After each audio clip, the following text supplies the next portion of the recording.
कल बजट पेश हुआ तो विपक्ष ने बजट पर सवाल उठाए। आज विपक्ष संसद भवन परिसर में प्रदर्शन करता हुआ दिखा, जिसमें सभी विपक्षी दलों के नेता शामिल हुए।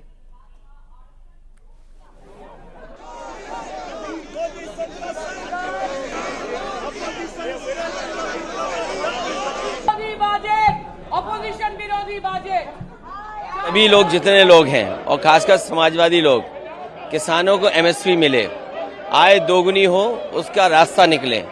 लेकिन इधर देखने को मिल रहा है समर्थन मूल्य किसान को न मिल करके जो अलायंस पार्टनर जो सरकार बचा रहे हैं उन्हें समर्थन मूल्य सरकार दे रही है। ये तो अखबारों में भी छपा है। आप पहले बेरोजगार करते हैं, बेरोजगारी बढ़ाते हैं और उसके बाद ऐसी आधी अधूरी नौकरी लाते हैं जिससे किसी नौजवान का भविष्य बनने वाला नहीं है। इंटर्नशिप के बाद क्या होगा, उनको नौकरी कौन देगा। तीसरा, महंगाई को लेकर के सरकार कोई ऐसा ठोस कदम नहीं उठा पाई जिससे महंगाई नियंत्रण होती। अगर कहीं आपने मिडिल क्लास को कुछ सहूलियत भी दी है तो वो अपनी महंगाई से आप वापस ले रहे हैं। बड़े सपने दिखाए थे यूपी को, क्या मिला यूपी को? डबल इंजन की सरकार, तो डबल लाभ मिलना चाहिए था, दिल्ली का लाभ, लखनऊ का लाभ। लेकिन लगता ये है कि दिल्ली अब लखनऊ की तरफ नहीं देख रही है, या लखनऊ वालों ने दिल्ली वालों को नाराज कर दिया। उसका परिणाम हमें बजट में दिखाई दे रहा है। ऑपोजिशन पार्टी ने मिसलीड करने का कोशिश किया है और कहते कि ये सिर्फ 2 राज्य के लिए बजट है। मान लो कि जो 11,11 करोड़ इंफ्रास्ट्रक्चर बनाने के लिए जो कैपिटल एक्सपेंडिचर का एलोकेशन हुआ है, क्या वो 1-2 राज्य के लिए, पूरा देश के लिए होता है? इस प्रकार से जो 3 करोड़ अगर आवास बनाना है वो देश का होता है।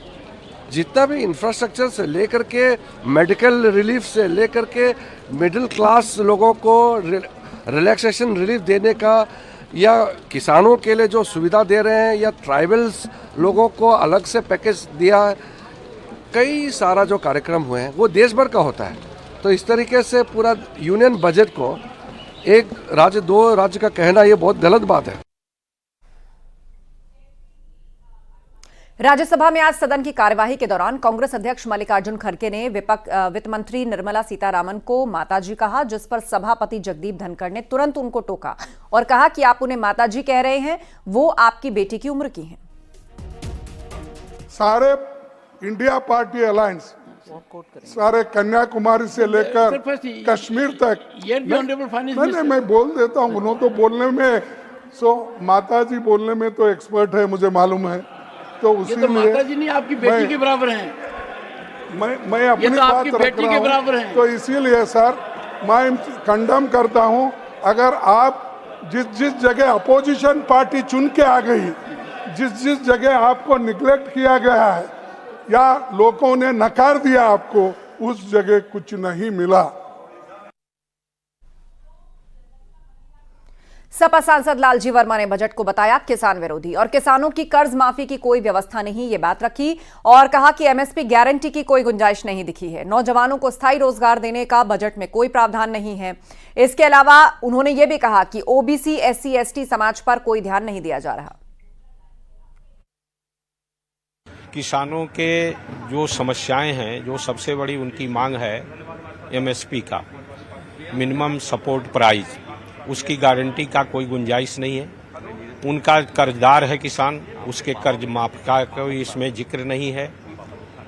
इसके साथ साथ उत्पादन का लाभकारी मूल्य मिले, उसका भी कोई गुंजाइश नहीं है।